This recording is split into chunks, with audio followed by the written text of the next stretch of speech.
आपण पाहत आहात जनसंवाद लाईव्ह न्यूज, निपक्ष बातम्या, निस्वार्थ भूमिका. पत्रकारांचा आवाज दाबणे थांबवा, व्हॉइस ऑफ मीडियाचा राज्य सरकारला आंदोलनाचा इशारा. राज्यातील अनेक जिल्ह्यांमध्ये पत्रकारांवर होत असलेल्या कारवाया, धमक्या आणि प्राणघातक हल्ल्याच्या वाढत्या घटनांमुळे पत्रकारितेचे स्वातंत्र्य धोक्यात आले असून या विरोधात voice of media VOM international forum या संघटनेने आक्रमक पवित्रा घेतला आहे.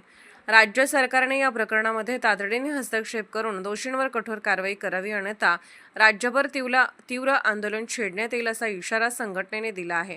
Voice of media VOM international forum संघटनेचे राष्ट्रीय अध्यक्ष अनिल म्हस्के पाटील आणि महाराष्ट्र राज्य कार्याध्यक्ष विजय चोरडिया, अजितदादा कुंकुलोड, नरेंद्र देशमुख यांनी याबाबत सरकारला चांगलेच धारेवर धरले आहे. गेल्या काही दिवसात राज्यात पत्रकारांना लक्ष्य करण्याचे सत्र सुरू झाले आहे.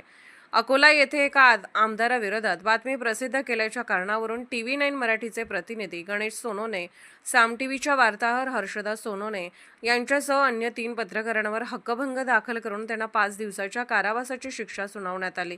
वस्तुनिष्ठ पत्रकारितेला गुन्हेगारी ठरवण्याच्या या प्रकाराबाबत पत्रकार वर्तुळातून तीव्र संताप व्यक्त होत आहे.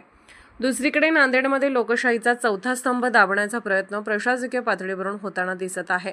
पत्रकार मुक्ता कदम यांनी मनपा निवडणुकीदरम्यान पाणी, स्वच्छता आणि आरोग्य यासारख्या जनहिताच्या प्रश्नांवर बातम्या दिल्यानंतर त्यांच्यावर निवडणूक आचारसंहिता भंगाचा गुन्हा दाखल करण्यात आला.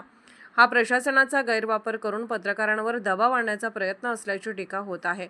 धमक्या आणि हल्ल्याचे सत्रही थांबताना दिसत नाही. श्रीरामपूर येथे गंभीर प्रकरणाचा पर्दाफाश करणारे पत्रकार दत्तात्रय खेमनर यांना जीवे मारण्याच्या धमक्याही देण्यात आल्या, तर रत्नागिरीतील चिपळूणमध्ये पतसंस्थेतील गैरप्रकार उघड करणाऱ्या दीपक भागवत यांच्यावर जीवघेणा हल्ला करण्यात आला. पनवेलमध्ये एका पत्रकाराला जीवे मारण्याची धमकी मिळाल्याची घटना समोर आली आहे. नांदेड जिल्ह्यातील अर्धापूर येथे तर पत्रकारितेचा गळा घोटण्याचा धक्कादायक प्रयत्न झाला. अवैध दारू विक्री विरोधात बातमी दिल्याने पत्रकार मनोज मन्नपुर्वे यांचे अपहरण करण्याचा प्रयत्न 8 जणांच्या टोळीने केला. सुदैवाने त्यांच्या पत्नीने आणि गावकऱ्यांनी धाव घेतल्याने हा प्रयत्न फसला. या प्रकरणी पत्रकार संरक्षण कायद्याअंतर्गत गुन्हा दाखल झाला असून 2 आरोपींना अटक करण्यात आली आहे. या सर्व घटनांचा निषेध करताना voice of media VOM international फोरमचे संयोजक संचालक गोरक्षनाथ मदने, किशोर कारंजेकर यांनी स्पष्ट केले आहे की पत्रकारांना गप्प बसवण्याचे हे प्रयत्न लोकशाहीसाठी घातक आहेत.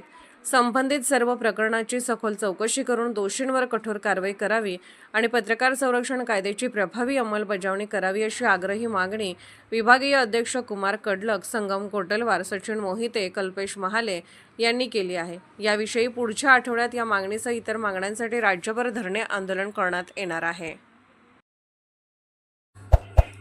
जनसंवाद लाईव्ह न्यूज चॅनलला लाईक करा, शेअर करा आणि सबस्क्राईब करा.